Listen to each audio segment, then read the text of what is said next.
What's going on, y'all? So we are about to make some plant-based white chicken chili using some of the very ingredients that I just got from the last trip to the grocery store. So Adrian used to make white chicken chili quite often back when we were dating. What's interesting is that this will be the first time that we've made it using plant-based ingredients as opposed to chicken.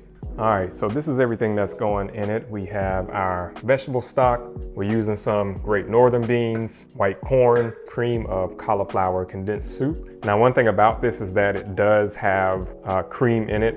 So in that case, it doesn't make it vegan technically, but you know, hey, it's all good. It'll still work. Adrian and I are flexitarian, so we're using mild green chilies as well.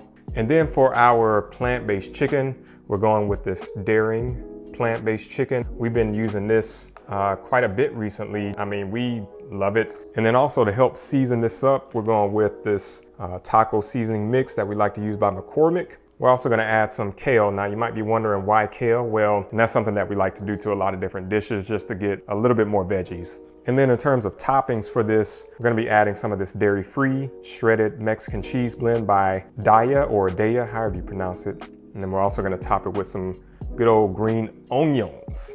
Okay, now, so with this meal, you obviously could, you know, make all of the beans from scratch. You could get fresh green chilies and do the whole nine that way. But in this case, we're using most things from a can or a bag because, to be honest, ain't nobody got time for that. And so I would say, you know, you can prep this within 30 minutes, probably a lot less than that. And so to actually prove just how long it will take, I have this stopwatch right here. I'm going to set this right over here at the end. We'll actually check the time to see how long it took. I'm gonna cook the chicken first and then add in all of the other ingredients, mix those together, let those simmer. In a little while, we're gonna have us some plant-based white chicken chili.